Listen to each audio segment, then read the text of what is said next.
1260. Welcome to your home for local sports in Syracuse. Outside the Box Score with Mark Rowlands starts right now. Good morning, everybody. Outside the Box Score with me, Mark Rowlands, right here on the Score 1260, your home for local sports in Syracuse. We've got a great show for you today. I'm very excited for the interview I have today. I've also got an interview set up for next week. I'll get into that in a second. But today, I am interviewing Bryce Mills, a boxer out of Liverpool, New York. Saw him fight at the Turning Stone last week.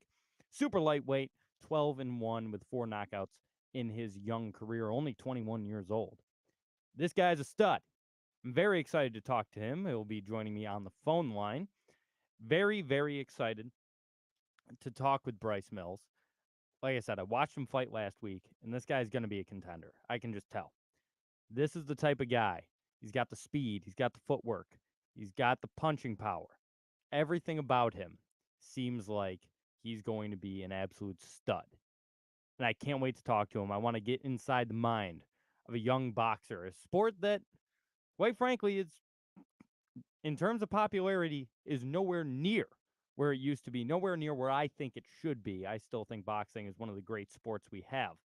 And just talk to a guy that, in a sport where it's not what it used to be. I ask 30 years ago, ask a random person on the street who the heavyweight champion is, and they're going to say Mike Tyson.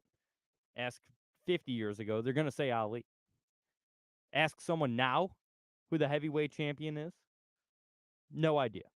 They'll have no idea, which is a shame. It really is a shame. And I want to talk to him about where boxing is right now, what it's like coming from this area and getting into boxing, since there is so much history in central New York when it comes to boxing. And just what it was like to fight at a place like the Turning Stone. Awesome venue there at the Turning Stone. It's not very big, but it really is a really, really good venue. And I want to see what it was like for him, fighting in an arena like that. A place where, some pretty damn good boxers have fought.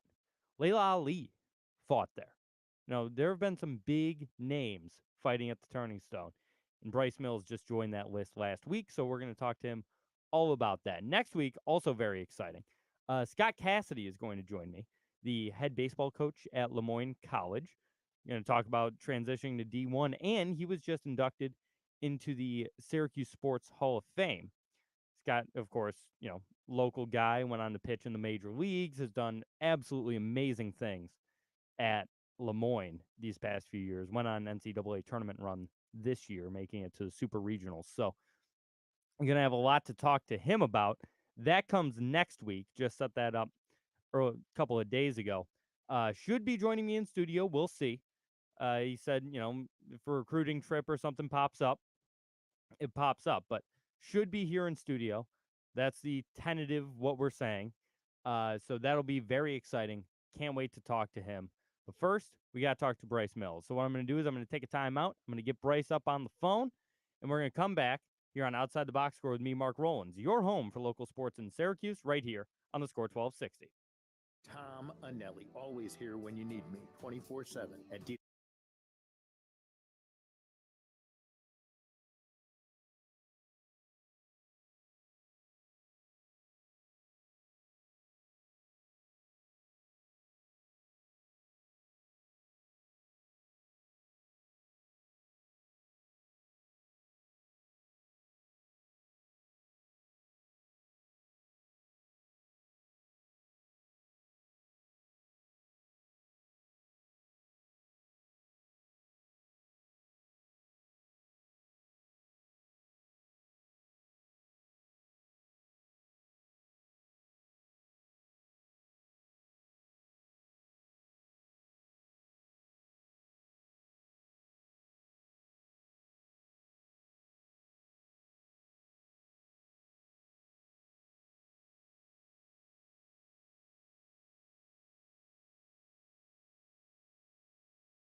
We have Bryce.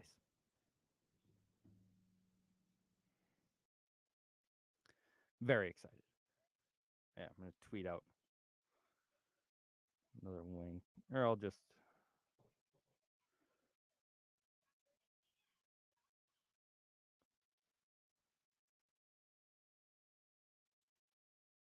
We'll tweet this.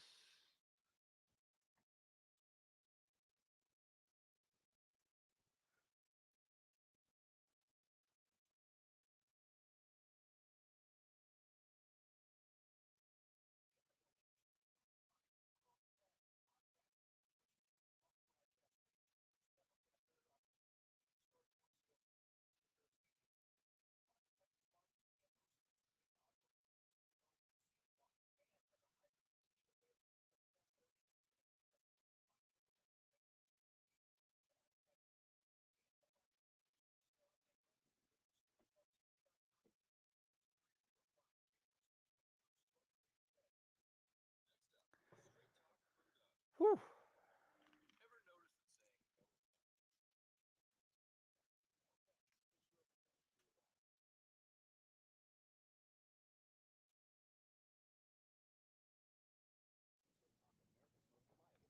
Can't wait for this.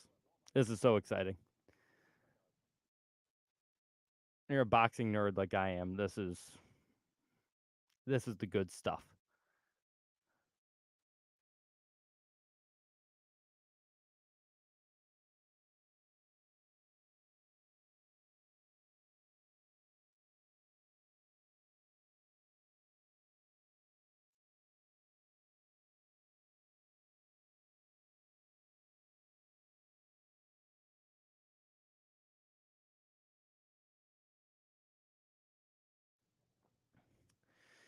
And we're back outside the box score with me, Mark Rowlands, right here on the Score 1260, your home for local sports in Syracuse. Couldn't be more excited to be joined by my guest today, fighting out of Liverpool, New York, with a record of 12-1 with 4 knockouts.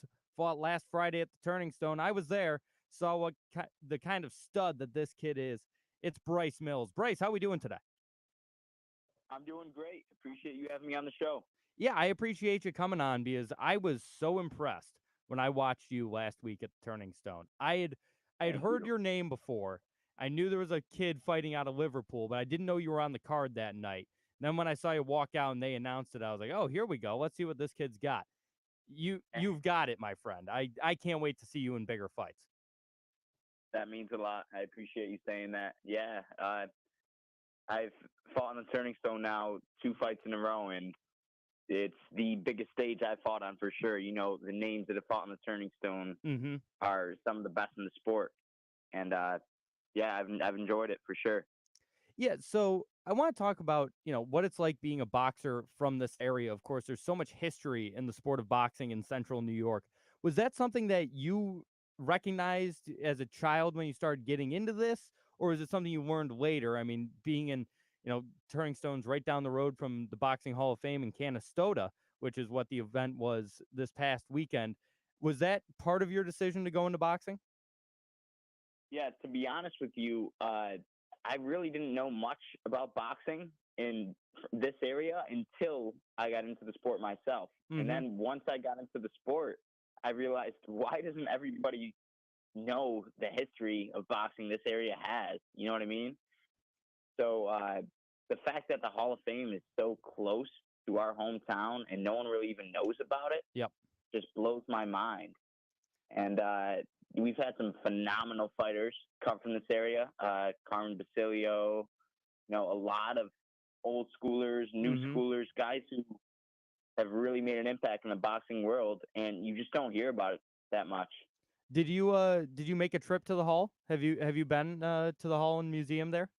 I was fortunate enough to stop by and check it out myself. Uh, It was awesome. yeah, for me, it's seeing the ring from Madison Square Garden. I mean, the fact that they've got the entire ring from MSG, where Ali, Frazier, all the great fights they had there. That's when I first saw that, I was like, wow, this is something. But being from around here, how are you like? How easy was it for you to get into boxing? Obviously, Ray Rinaldi does a great job here in the south side of Syracuse. Like, was it something that you took on from a young age because it interested you, or how did you get into the sport? So my route was actually a little different than most boxers. I originally came up through martial arts. I started doing martial arts at the age of 4 years old, Wow. and up until the age of, I want to say, 11 years old.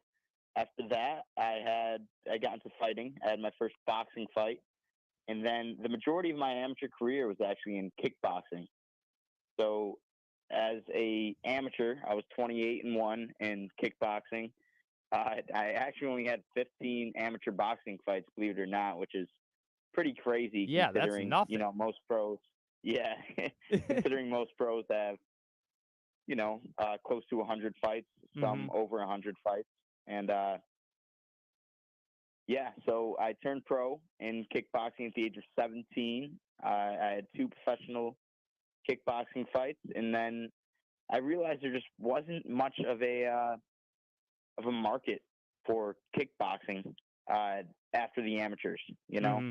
So I said, if I really want to do this as a career, then I'm gonna have to make a decision, and I might have to switch paths here. And I jumped over to boxing, and it's been going great ever since. Yeah, so I mean, I mentioned earlier, people might not, you're only 21 years old, correct? Yes. Yeah. I mean, you can barely drink, and you're already 12-1. Yeah, I mean, in terms of making this a career, you've still got your entire career ahead of you. 13 fights under your belt. I mean, I'd imagine you want to get up 40, 50, that number. For sure. Yeah, for sure. And a lot of times it's difficult for me to realize that because I want everything to move at a fast pace and I want these big fights as soon as possible. But then again, I had a good team around me that keeps me in check and tells me, Bryce, okay, you're only 21 right now. You got to slow things down. You got to take your time, and we got to build you the right way, So, looking at your record, when is the rematch with Darren Hester? Because I take it you're not going to let the man that beat you just have that on the resume. So, are you planning a rematch with Darren Hester? It was actually Ryan Pino was the fighter that beat me. Oh, Ryan P. Yeah, the website I'm looking at changed the. There's like they do a thing with colors, and normally you're green, and instead on this one they made it red. So I don't know why they did that. Yeah, Ryan Pino. But yes, that being said, I would absolutely love a rematch with Ryan Pino. When's the next fight? My next fight could be sometime in late August now. Potentially overseas, which would be really cool.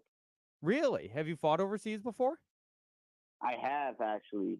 So I actually had a kickboxing fight. Believe it or not, my pro debut was made overseas in Dubai. Oh, very cool. I mean, talk about a place to make your pro debut. How'd that go? That was nuts. When I tell you that Dubai is a mega city, it made New York City look tiny, which is crazy. The fight itself went great. I won by first round knockout with a flying. Sounds weird because I'm a boxer now, but yeah. I rocked him with a flying knee, and then I finished him off with my hand. I mean, that's pretty memorable. What would you say in terms of memorable moments from your young career so far? What sticks out the most to you?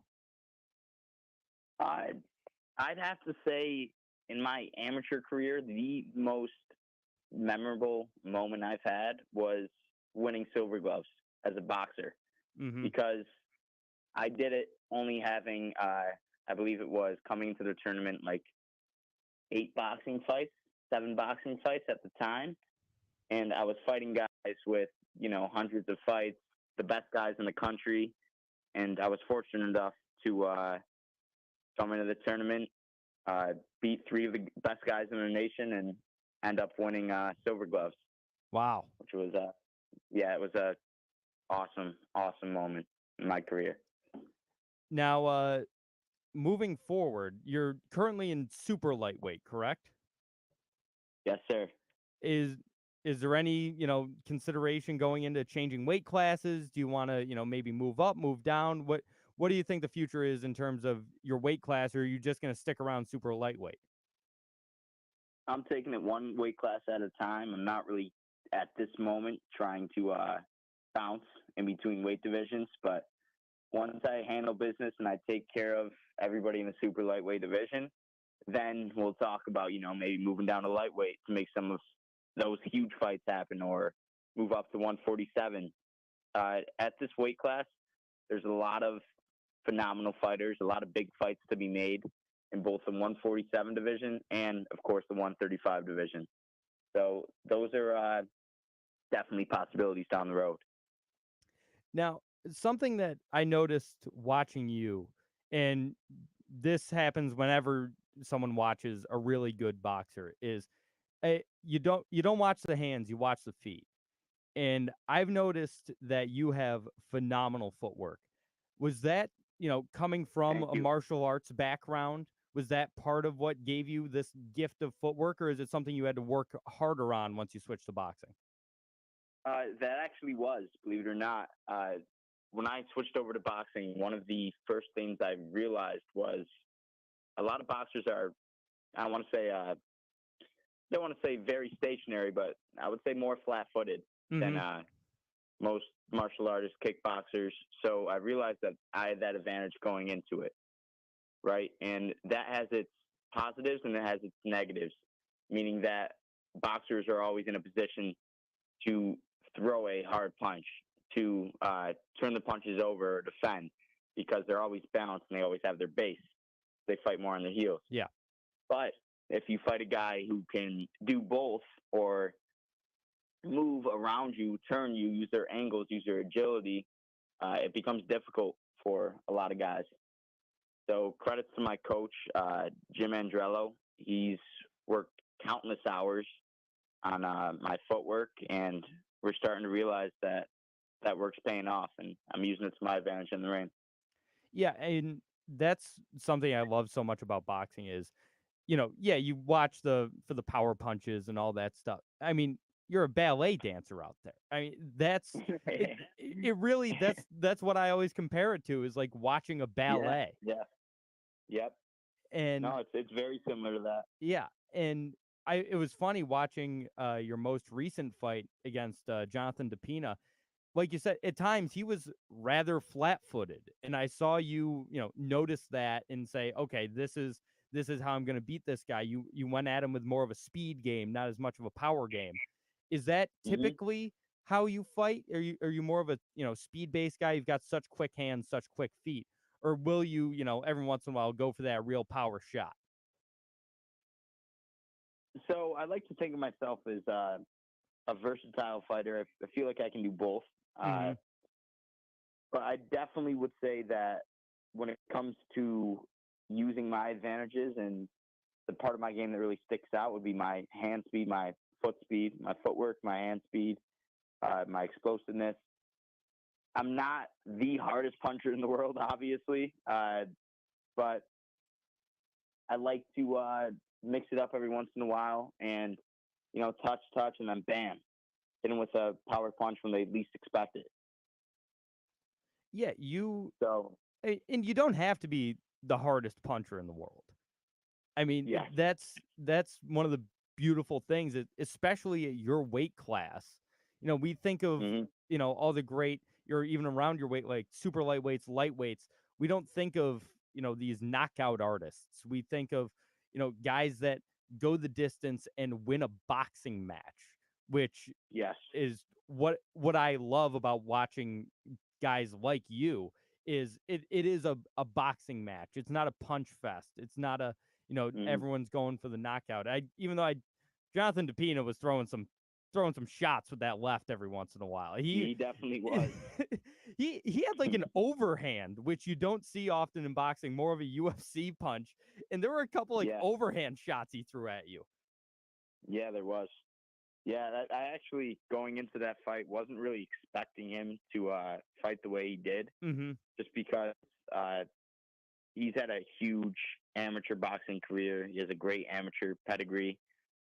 Going into the fight, I was told that he was a great boxer, very finesse, very skilled.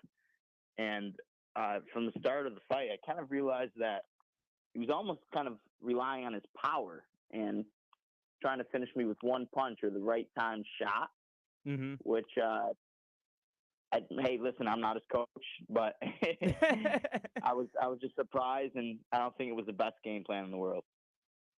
Yeah, and clearly it wasn't. You ended up winning the fight, so clearly your game plan was the one that worked. How do you game plan for a fight like that? I want to sort of get in the mind of a boxer heading into a fight, because I think it's really interesting, because like everyone's got different fighting styles. How do you go to prepare before a fight? Do you watch film? Is it all in the gym? What do you do before a fight? So I'll watch film on my opponent. I'll watch whatever they have online. If I can find a couple fights, I'll watch a couple fights. But then again, I don't like to watch too much film on my opponent, because at the same time, the stuff that I'm seeing them do, the mistakes I'm seeing them make in the videos in their fights, they could be improving on, right? So you can't rely on videos, because everybody fights different against different people, and everybody can improve over time and, be a different fighter in the ring against you. But I like to game plan based on what I see, generally, how they fight through the videos. And being that I'm a versatile fighter, I can fight both going forward and going backwards. I can outbox you, or I can drain you out coming forward and wear you down and beat you up. But yeah, I can do both those things. So we decide what the best game plan is. And number one, the most important thing is that I am comfortable with the game plan. If I'm not comfortable with the game plan, but it's a game plan that might work, then we're going to have to switch it up. We're going to have to switch the game plan up a little bit. But yeah, I like to watch other fighters that fight certain styles, like the style that I would want to fight for, let's say, a fight coming up. For instance, this past fight, I was watching a lot of Julio Cesar Chavez. Okay, yep. Forward pressure fighter, like to drain his opponents out, combination puncher, just because I thought that style of fighting, or that game plan going into this fight, would work best. So I'll do a lot of that. I'll study a lot of fighters, watch them, and it helps me out. Is there a guy that you say you've based your style off the most? You know what? I like to say, actually, one of the new guys that just fought pretty recently, Teofimo Lopez. I like to say that my style is similar to his in a lot of ways. Then again, man, Tio, I don't want to, I'm not saying that I am this person by any means, but I'd say that my style is similar, kind of to Roberto Duran in a lot of ways. Yeah, so that style kind of fits me best. I saw you and I had a very similar pleasure last weekend of meeting Manos de Piedra.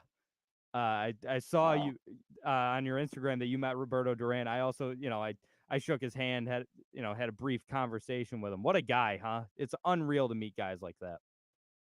It truly is. Yeah, it was a blessing to meet him. I actually had the honor of also meeting his daughter down in Florida when I fought down there before I met Roberto, and she was great. I was talking to her for a while. Very nice lady, and Roberto himself was, I was starstruck the entire time talking to him.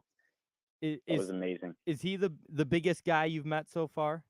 I'm sure you'll meet, so many more, but is he the top guy, or who else is there? That's a tough question. Now we're comparing legends. Well, Roberto Duran's up there, and then I actually had the opportunity to spar, believe it or not, at Roy Jones Jr.'s house. Huh. So I met Roy Jones Jr.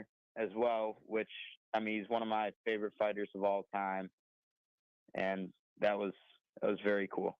It, how'd you get the chance to spar at his house? You have to tell this story. What happened there? Yeah, that sounds pretty crazy, right? So, believe it or not, my advisor, Amir Abdallah, is his name, is very connected with Roy and knows Roy through being in the boxing world. And Roy still coaches some fighters to this day. Yep. So we wanted to get some sparring in with a couple of his guys, and of course have the opportunity to spar in front of Roy Jones Jr. and get his feedback as well. So spar in front of him, and then have him watch and have him give me some feedback and work with his fighters. So it was kind of we were both helping each other out. That is a pretty good guy to have coach you, Roy Jones Jr. Well, Bryce, 100%. I want to thank you so much for coming on. It's been an absolute pleasure. I'm wishing you nothing but the best of luck, and I know for a fact I'll be seeing you on Showtime, HBO, pay-per-views coming up in the near future. So best of luck in your still very young career, and hope to talk to you again sometime. Thank you so much. It was great talking to you. All right, there he is, Bryce Mills, super lightweight out of Liverpool, New York. Awesome conversation with him. So excited to see where that kid goes in the future. I know he's going to do big, big things. Going to take a timeout, come back. A lot more to talk about here on Outside the Box Score with me, Mark Rowlands, your home for local sports in Syracuse, right here on the Score 1260.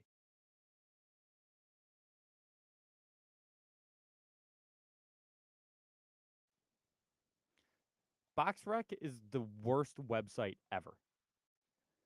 All of the rounds he's won in all of his fights are green, except that one, which made it look like it was the loss.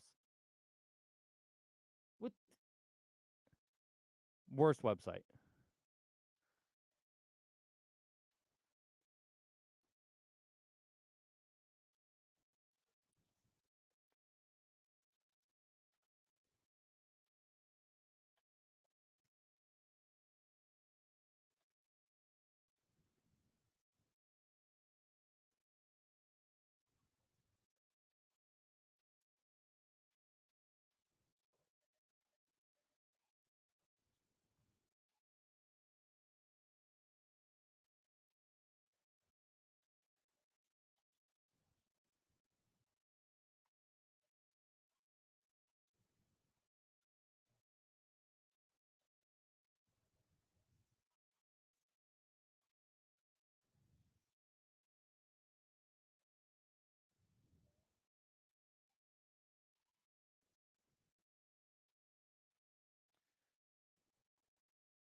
Yeah, they gotta help me out with this break situation. It's way too many commercials.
And we're back outside the box score with me, Mark Rowlands, right here on the Score 1260, your home for local sports in Syracuse. Very good conversation there with Bryce Mills. Like I said, can't wait to see this kid moving forward. He's going to be doing a lot of good things in the world of boxing. We've got some SU stuff to talk about, namely the SU men's lacrosse program. Gary Gate continues to be active in the transfer portal. They just got a face-off specialist, which is something, if you watch Syracuse men's lacrosse the past couple of years, they desperately need. His name is Mason Cohn. He's from Tufts University, which is actually a Division III school, but he finished the season with a 716 face-off percentage, 15 of 19 on face-offs, and scored a goal in the Division III national title game.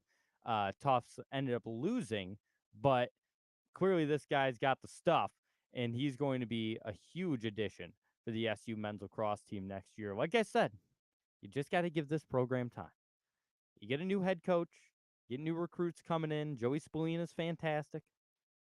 You just got to give it a little bit of time, because college programs are not built in a day. Year 2 of a head coach is nothing. It's absolutely nothing in the world of college, especially a sport like lacrosse. Basketball, you can change a lot year to year. Lacrosse, there's a lot more continuity, a lot more players on the roster, a lot more guys that need time to season. And it's going to be a big year for them next year. It's been 2 years, so I still say give Gary Gate time, but he's been very active in the portal this offseason. Also brought in an attack from Lehigh, Christian Muley. I'd assume there's an accent over the E, Muley. 2 All-American midfielders from Princeton, Jake Stevens and Sammy English. Midfielder from Union named Jake Titus, and long stick midfielder Matt Wright from UNC. So a lot of transfers coming in next year. Of course, we've also got John Mullen and Jake Spallina, Joey's younger brother. They're going to be freshmen next year. Mullen's from Massachusetts, Spallina from Long Island. And they're going to be going for that Fogo job. Same with Cone. And it's going to be a lot of moving parts on the SU men's lacrosse team next year, which is something that, quite frankly, a lot of people thought the team needed. There's a lot of moving parts. And they finished up the season in the final rankings. So this was a nationally ranked program once again, but I know that's not enough for SU lacrosse fans. And with a history like this one, it probably shouldn't be enough. But year 2 of a new head coach, one that is arguably the greatest lacrosse player who ever lived, you just got to give it time. And look what happens when you give things time. All of a sudden, new guys start to come in. The top recruits in the country start coming here again. Next thing you know, Syracuse will be competing for national championships once again. So that's exciting. Exciting news that they're bringing in this face-off specialist, because they needed it. They really did. And hopefully next year they end up being better on the face-off side of things. The football team added a new commit as well. Quentin Robinson out of Pennsylvania. He's a defensive back for the class of 2024. Number 34 player in Pennsylvania, 3-star recruit. Syracuse has kind of been DBU the past couple of years, so with all the guys going on to NFL success. And this is big. Syracuse has currently 8 verbal commitments for the class of 2024. He's the first defensive back. 7 of the recruits are 3-star prospects, like he is Robinson, and the other one does not have a grade. So going to be interesting to see what the class of 2024 looks like for Syracuse, even if we're not sure who's going to be coaching the team in the next couple of years. Dino seems to be on the hot seat, at least according to a lot of fans. He should be on the hot seat. I tend to agree. But hey, this team had a hell of a start last year. We'll see how they do this year. And moving forward, always a lot of moving pieces in the world of college football. So see what this team looks like in a couple years, adding in, like I said, defensive back recruit, kind of been DBU. So we'll see.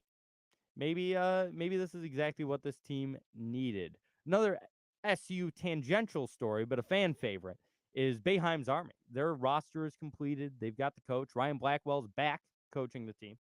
Sean Belby still the GM. And it's going to be interesting. They're looking to win that $1 million again. They won it 2 years ago. And here's the roster. Tyus Battle, DeAndre Kane, Dwight Bukes. I don't even, Buycks.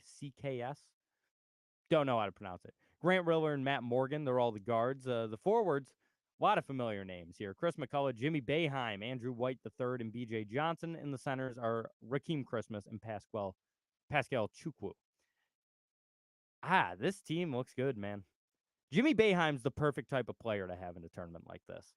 Because I remember joking when he was on SU, saying, as a joke, obviously, he plays a YMCA style of basketball. It just seems to fit in a tournament like this. It's, mid-range jumpers off the glass, hustle, rebounds, really a glue type of guy. And it's always cool to have a Boeheim playing for Boeheim's Army. Hey, I know the roster is finalized now, but next year there's a guy who just retired from the NBA with 20-some thousand points that maybe would be interested in playing. I know Carmelo is never going to play for this team. I just really want him to. Oh, how fun would that be? Automatically favorite to win the tournament if Carmelo Anthony's on the team. And that would just be a lot of fun. Boeheim's Army is hosting regional for this year's TBT. It's at the War Memorial from July 24th to 28th. So make sure to get out for that. Really awesome event, the basketball tournament. And it's been a lot of fun. I mean, I remember I was in an establishment when Boeheim's Army won the championship a couple of years ago here in Syracuse. And boy, oh boy, that place went nuts. You would have thought that SU just won the national championship. The way they were acting inside this bar I was at, it was absolutely wild. And it really is, it's a fan favorite event. You see these guys like Tyus Battle. I mean, talk about one of the great clutch players Syracuse has had in recent memory. Chris McCullough was fun. Andrew White just draining threes for Syracuse. Pascal Chukwu was a fan favorite. I love Rakeem Christmas. Rakeem Christmas is one of my favorite players Syracuse has had in recent years because this guy was just, he was dominant that senior year. Watching him was so much fun. Syracuse doesn't always have a dominant center. I mean, even though Jesse was great these past couple of years, he wasn't a dominant physical presence down low. That's what Rack was. And watching him, so excited to see him again. And then, these other guys, DeAndre Kane, Grant Riller, they're not even SU guys. Riller went to College of Charleston. He just played in the G League last year for the Texas Legends. Was just under 20 points a game, averaged 22 in college. So clearly this guy can score. And that's what they've been doing in recent years is they, obviously the base of the team is, SU guys. That's what this team is built around. But sometimes you got to go out and get those DeAndre Kanes and Matt Morgan, who played over in France this season. And he was top 3 in MVP voting in France. You know who won the MVP in France? The guy's going to be the number 1 overall pick in the NBA draft, Victor Wembanyama. There are some studs on this team, man. There are some absolute studs. It's exciting. Let's see if Boeheim's Army can do it again. I know it's probably not enough SU players for a lot of fans, and we still got a few, but would I like it if it was still all SU players? Yes, I would, but do I want them to go win the whole thing? Yeah. Do I think they have a better shot doing that with guys like DeAndre Kane, Grant Riller, Matt Morgan? Yeah, I think they've got a better shot if they go out and get guys like that. So, very fun. It's going to be a lot of fun. Like I said, July 24th to the 28th, they'll be playing at the War Memorial. Make sure to get out and see that because it's an awesome event. Awesome, the basketball tournament. Let's go win another one for Jimmy Boeheim, shall we? And I don't mean the player. I mean the father. Go out and win one for Jim. Isn't the coach anymore, but I'm sure he'll be in attendance July 24th to the 28th. He usually goes when we host a regional, so I'm sure he'll be in attendance. Go out and win the thing for Mr. Boeheim. All right, we're going to take a timeout. Phone lines are open, 315-671-1260. That's 315-671-1260 if you want to chime in and talk about whatever it is you might want to talk about in the world of local sports or just anything. Feel free to call in. 315-671-1260. Phone lines are going to be open for the rest of the show. Another timeout. Come back. Even more things to talk about here on Outside the Box Score with me, Mark Rowlands, your home for local sports in Syracuse on the Score 1260.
Yeah, Jamie. Jamie's never called into my show before. Or maybe once.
And we're back outside the box score with me, Mark Rowlands, right here on the Score 1260, your home for local sports in Syracuse. Hop on over to the phone lines. We've got Jamie, the FedEx guy. Jamie, what's going on, my man? Hey, Mark, how you doing? I had to call in eventually because I got rain on Bill's parade. You know, he was the first guy to call into your show. He was. So I got to reestablish my dominance and forget about that fella. I'm the new sheriff in town with you, Mark. the FedEx war rages on between the two Yeah, FedEx absolutely. guys. Jamie, did I see correctly? Do you have the number one pick in the draft? Yeah, that's one of the reasons why I called, because I know you love it because it's June and I got the number one who I wanted to get. Number one. It's going to be Christian McCaffrey. It's going to be Christian McCaffrey if he's healthy. McCaffrey? Going into the season. Yeah. So my arch nemesis, Brian Drake's got the number 2 pick. We'll be sitting next to each other. And Manchild and Boy Green said it's going to be funny to watch our dynamic come draft night. Oh, yeah. That'll be a fun table to be sure. I've got the number one in the Chumps League. So, oh, sweet. Which, yeah, it's nice, but at the same time, I actually have to think about who I'm going to draft. Normally, I just go off the cuff, but I can't do that with the number one overall pick. I can't mess up. I hear you there. Yep.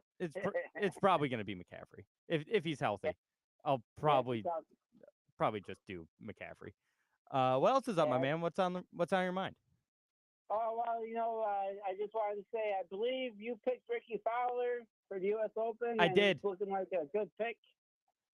Yeah, Ricky's my favorite golfer. I sent Manchild a list of people to draft for me. I sent him like 8 guys, I think, because I wasn't sure. With 4 people in the draft, all of a sudden it gets a little more, a little iffy about who's gonna get taken. So I ended up getting Max Homa, Colin Morikawa, and Ricky Fowler. 2 of my picks stink, but the other one might win. So that's all that matters. Yep, absolutely. I'm just looking. I think Homa might have missed the cut. Because I bet him to win going into the tournament. Oh yeah, always gotta go for those long shots. Yeah, he was.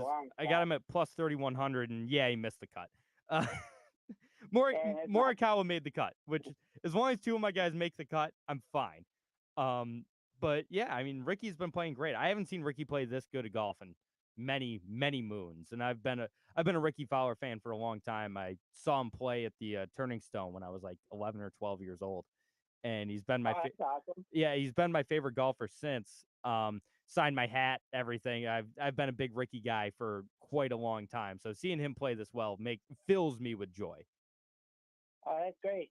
And you said you went to the Boxing Hall of Fame, or are you going to Cooperstown this weekend? Where are you at right now? Well, the past 3 days I was in Cooperstown. It was my annual birthday trip with my father, and last week I was at the Boxing Hall of Fame induction ceremony. So I was there Friday, Saturday, Sunday. Went to the fights Friday, Saturday. Spent some time at the hall, and then Sunday I was at the induction ceremony. And then this week my dad and I just love Cooperstown, so we go around this time every single year, and that's where I was the past 3 days. Hence why I wasn't on the Man-Child show for most of the week. That's awesome, my man. A well-traveled man. Keep up the good work. I try. Thanks, Jamie. Have a good one, all right? There he is, Jamie the FedEx guy, longtime caller of the Man-Child show with Boy Green. I've hung out with Jamie a couple times. Yeah, I like Jamie. Jamie's a good guy. 315-671-1260 if you want to chime in on the phone lines. I have a feeling Bill the FedEx guy probably heard that and is also going to call in, because there's always this weird war between the 2 FedEx guys that call in the score 1260. So, Bill, if you want to chime in, take a couple of shots at Jamie because he took a couple of shots at you, feel free. You know the number, 315-671-1260. But yeah, I was in Cooperstown the past couple of days.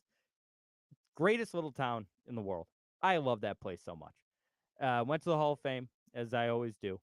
Hung out with, our card shop owners that my dad and I have gotten to know over the years, because I have way too many baseball cards and only added to that collection the past couple of days.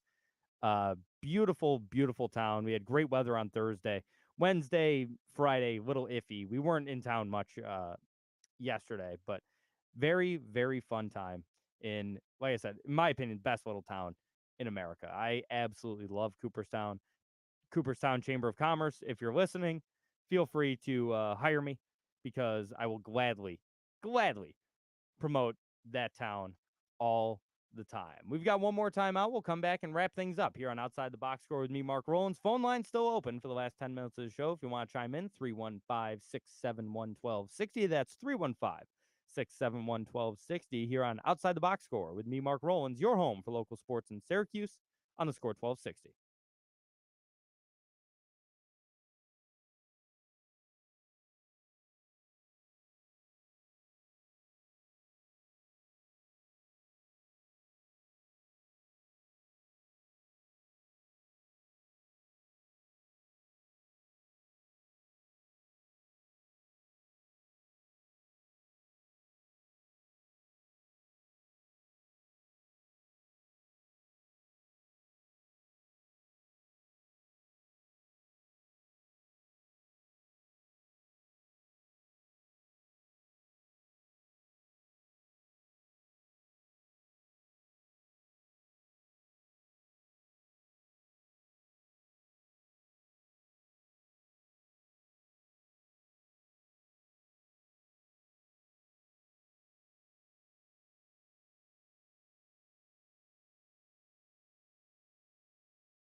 And we're back outside the box score with me, Mark Rowlands, right here on the Score 1260, your home for local sports in Syracuse. Folks, I have breaking news.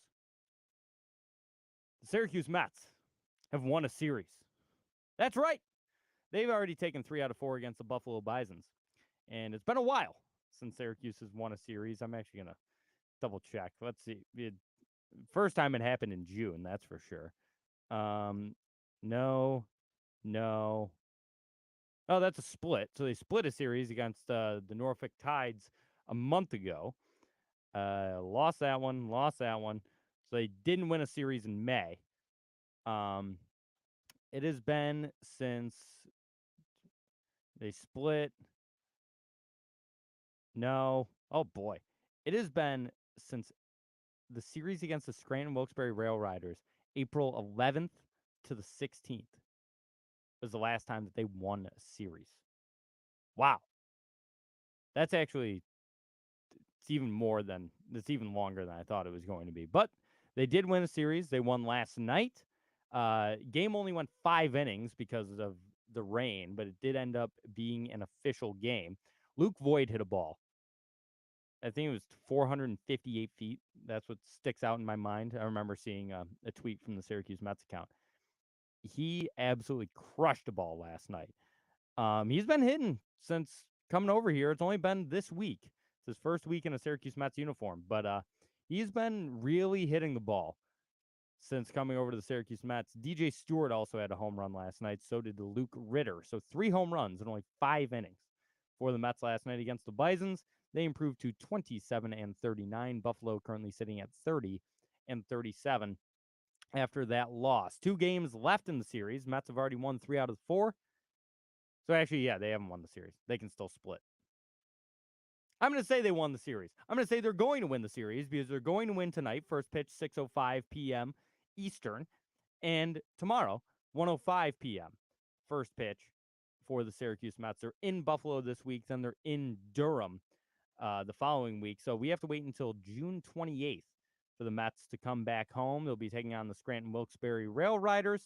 Then another week on the road against the Worcester Red Sox, leading into the AAA All-Star break, which is July 10th to the 13th. Then they're back home on the 14th, 3-game set against Rochester, and then the normal 6-game series against Buffalo. So that's what's coming up for the Syracuse Mets. Always a fun weekend. If you can take your kid out to the ballpark, anything, really. They've got Pride Night coming up on June 29th against Scranton Wilkes-Barre. Their second game back during that homestand, so be sure to be on the lookout for that. But like I said, 2 games left in this series after a big win last night, 6-0. Lost game 3 of the series 7-4, but they also won the first 2 games 6-0 and 5-3. I was working that 6-0 game. Great performance by Joey Lucchese on the mound in that one. He has been absolutely dynamite for the Mets this year, and especially as of late. So if you do get a chance to go out to the ballpark, see if you can work it around Joey Lucchese being on the mound, because I remember he had a 10 strikeout game. He struck out 6 the other day. The game before that, he struck out 9. Also had a 10 strikeout game thrown in there. He has been absolutely on fire for the Syracuse Mets, which good. They needed some pitching. The offense was so great earlier in the year before half the team got called up, Mark Vientos, Francisco Alvarez, and Brett Beatty, but they still got Ronnie Mauricio, who's still doing very good things for the Syracuse Mets. That'll wrap things up for the show today. Thank you so much for listening. Thank you to Bryce Mills for the interview. Thank you to Jamie, the FedEx guy, for calling in. This has been Outside the Box Score with me, Mark Rowlands, your home for local sports in Syracuse, right here on the Score 1260. Peace.